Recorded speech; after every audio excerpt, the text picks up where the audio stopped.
there, Bailey here. Welcome back for part two of What's Love Got to Do with It. In part one, I talked about heterosexuals, gays, lesbians, and bisexuals.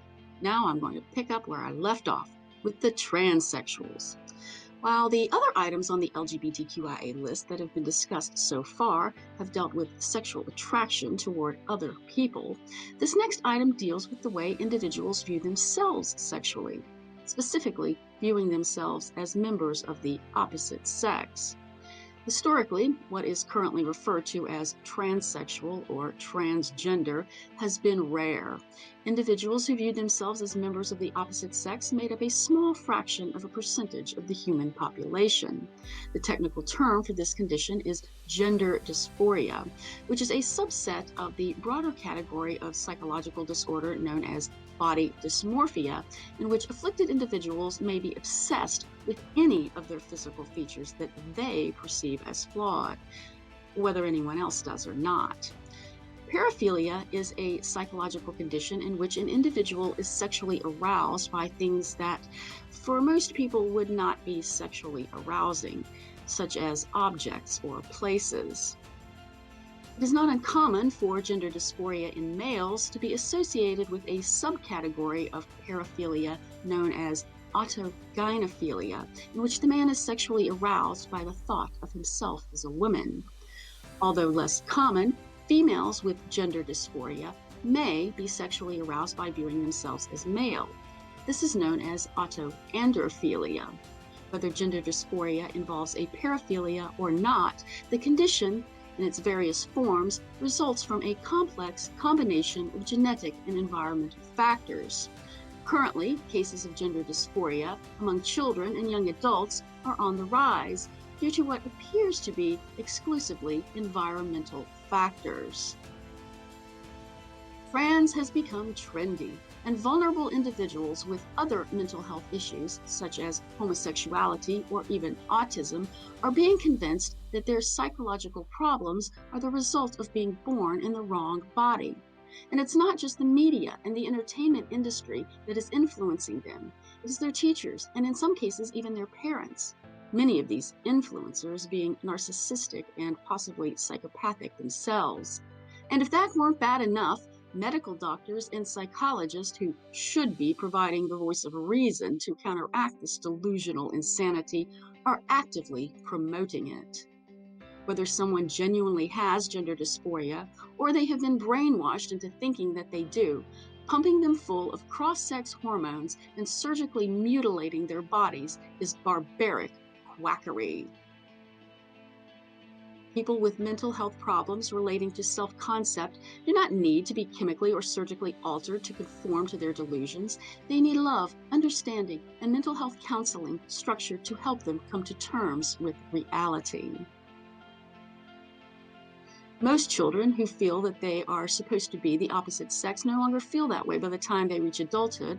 Many people who surgically transition regret doing so, and some will detransition. And most who transition will have lifelong health problems related to their gender reassignment surgeries, which are commonly quite severe. So, the main question for this category is not how should society deal with transsexuals, but how should society deal with the doctors and psychologists who do more harm to these already damaged people? The answer, in my opinion, is that medical doctors and psychologists who encourage their patients to transition and or chemically or surgically assist them in transitioning should be fired from their jobs, have their professional licenses permanently revoked, and should spend some time in prison.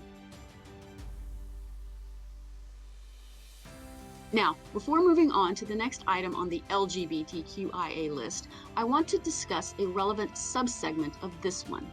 Not all trans individuals are innocent victims.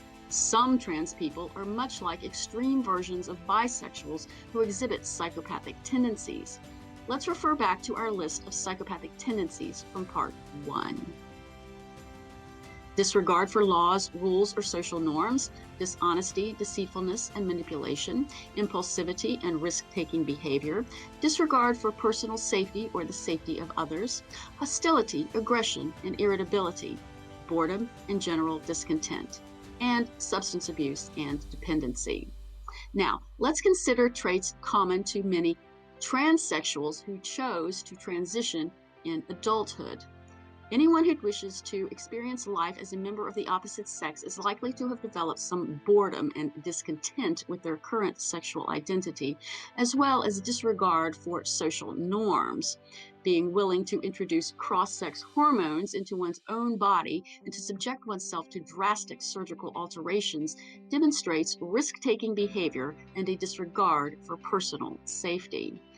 And for anyone who has ever witnessed how many trans people behave when they feel they have been misgendered, it is obvious that hostility, aggression, irritability, and manipulativeness are part of their psychological makeup. Additionally, substance abuse and dependency is around 30% for trans adults, while only about 9% for the general population. Although you are certainly not obliged to play along with them regarding their sexual identity confusion, you have every right to call it as you see it.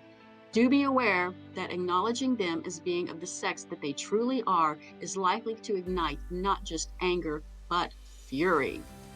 You need to be even more cautious when dealing with this type of trans person than when dealing with bisexuals. Narcissists and psychopaths are compelled to control others, and bullying people into denying reality is one way of doing it, especially if backed up by a society gone mad.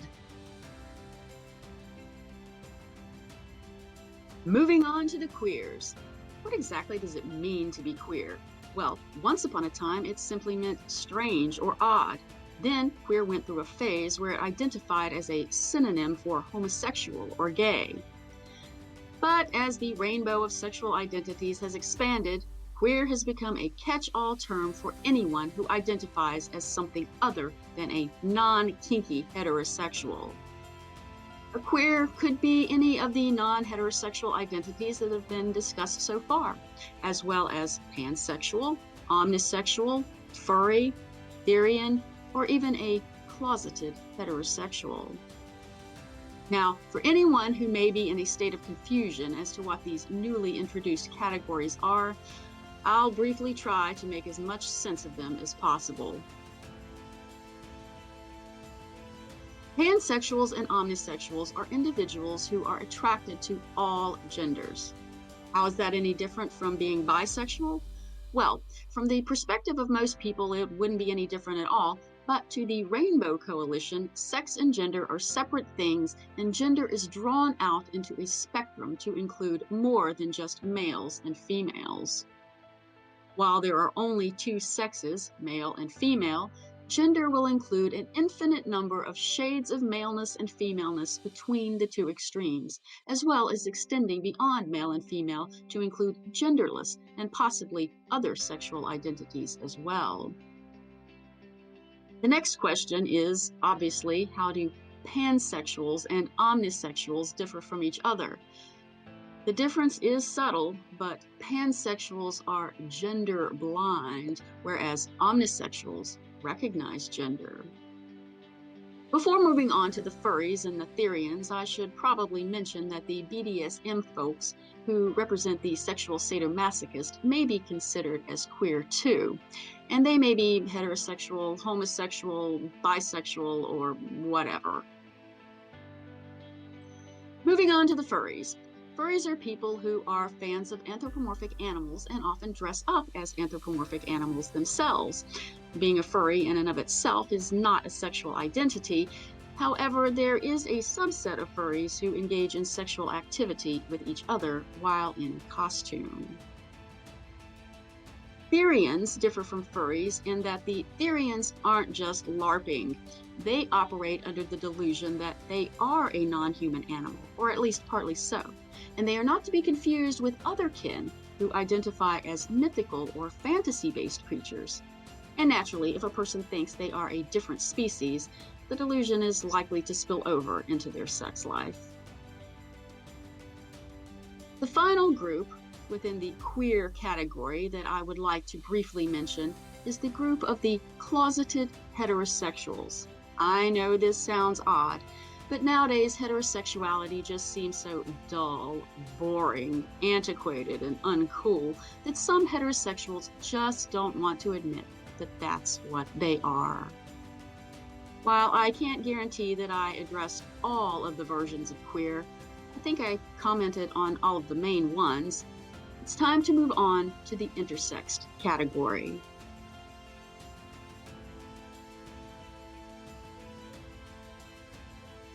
The intersexed are different from all of the other categories that have been covered so far because their sexual pathology is physical rather than psychological, although there may be some psychological side effects as a result of it.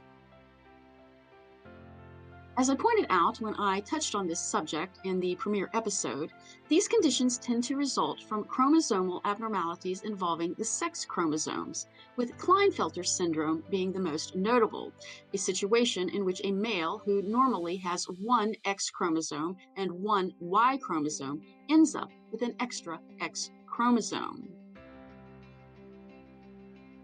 In this condition, individuals, as previously stated, are born male, but sperm production and the development of male secondary sex characteristics are diminished at puberty. Infertility is common, and in some cases, breast enlargement may occur. But not all intersex conditions are the result of missing or extra chromosomes. Some intersex conditions result from artificial exposure to sex hormones during significant periods of embryonic development. Natural hormonal exposure can also occur in cases where the mother has a medical condition that alters her normal hormonal balance while pregnant. Also, there are some genetic factors that can lead to an intersex anomaly, usually resulting from a defective gene that doesn't respond properly to sex hormone signaling during embryonic development. So, how should society deal with intersexed individuals?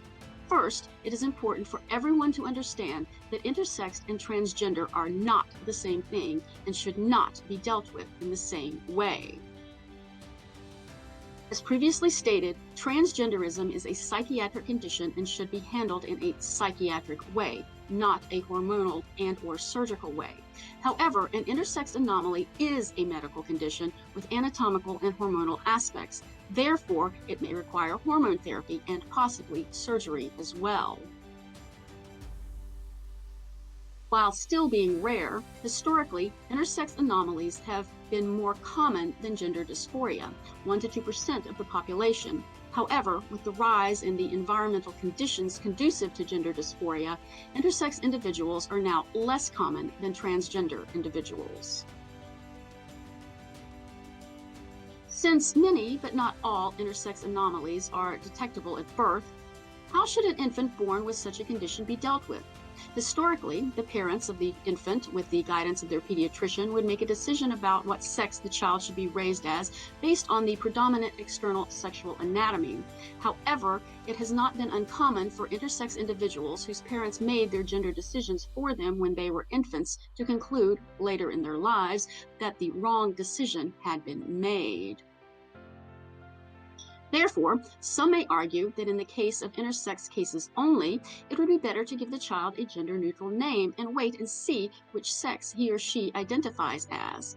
Also, any surgical alteration should only be performed if the intersex person wants them to be performed and only when the individual is old enough to make that decision, unless, of course, there is a medical necessity to do otherwise. However, others will point out that we now know that sex is determined by the presence or absence of a Y chromosome. If you have one, then you are a male, and if you don't, then you are a female, and that one's chromosomes should be the deciding factor as to sexual identity. They may also argue that failure to acknowledge a child as one sex or the other in an environment where everyone else is either male or female may, in itself, cause psychological problems. Let me know in the comments section what your perspective is on this issue. And finally, we have arrived at our last item on the LGBTQIA list, asexual, although A can also stand for ally as well, and I'll get back to that in a few minutes. I'll begin with making a distinction between asexual and celibate. Asexual represents a lack of sexual attraction for any people of either sex, whereas celibacy simply refers to a lack of engagement in sexual activity with others, whether voluntarily or involuntarily. And further distinction needs to be made between a couple of different types of asexual conditions. First, there are the permanently asexual, for whom asexuality is basically their sexual orientation, and like the other sexual orientations, it results from a complex combination of genetic and environmental factors that are poorly understood. There are also temporary or intermittent versions of asexuality that are related to low hormone levels, such as low testosterone, or certain medications, such as SSRI antidepressants. Naturally, the nature of asexuality, in and of itself, keeps the percentage of individuals with a genetic predisposition for asexuality low. But on a positive note, a lack of romantic distractions does free a person up to pursue other goals. And with that, I suppose there's nothing else to say on the subject. Now for a few brief words about the allies. These people aren't lesbian, gay, bisexual, transsexual, queer, intersex, or asexual. They just have an inordinate amount of empathy for anyone who isn't heterosexual, and usually will also have an inordinate amount of empathy for anyone who isn't of the Caucasian persuasion as well. Allies are more likely to be college educated than not because of the radical leftist ideology, including the pro-LGBTQIA propaganda that is currently promoted in college curricula. Also, allies are more likely to be female as a result of the nature of females to protect anything that they perceive as vulnerable due to their maternal instincts, even when those maternal instincts have been corrupted. However, there are plenty of male allies as well, many of whom are just sucking up to the females they want to impress. How should society deal with the allies? First and foremost, it is important to recognize that their air of moral superiority is nothing but hot air. If you disagree with them, and presumably if you are watching this video you do not ever cede the moral high ground to them. They are not morally superior, and defending yourself against any accusations that you are bigoted in some way will only give credibility to the accusation. Playing defense will almost always land you on the losing end of any verbal assault. The best strategy is to counteroffend. Sternly inform them that they are the ones who are behaving in an immoral way, and shame them for their attempts to try to shame you. And this is not a strategy that only applies when dealing with allies. It should be used when dealing with any member of the LGBTQIA community who comes after you, as well as anti-whites, anti-capitalist, or any other leftist lunatics that you may encounter. And now for my final thoughts on the LGBTQIA spectrum as a whole. I remember a few decades back when the progressive movement was younger, and it was common for progressives to comment, "Why be normal?" which I always found off-putting and took as a sign that it was time to seek friendship elsewhere. Why be normal? I'll tell you why. Because normal generally represents that which is healthy and optimal.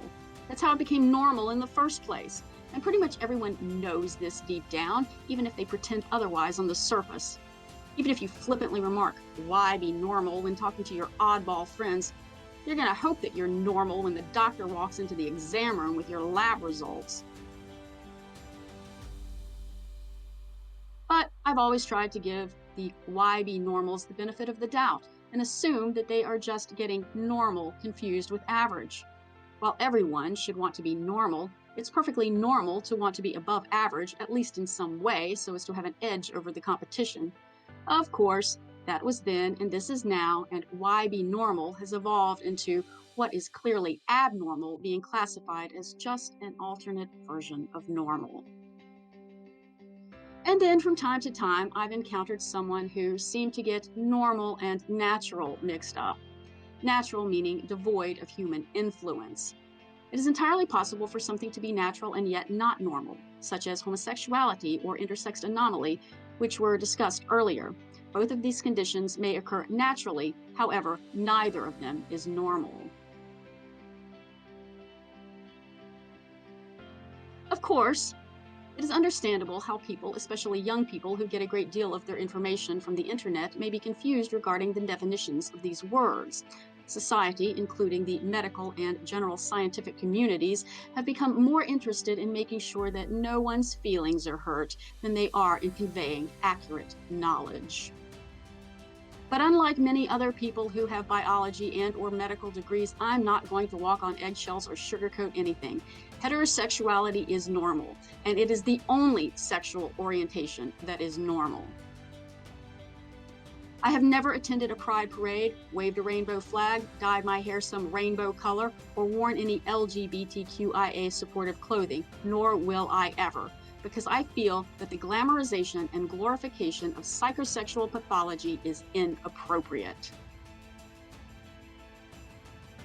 If any LGBTQIA individuals are emotionally wounded to their cores by that statement, they should be ashamed of themselves because 1, their sexual orientations are pathologic.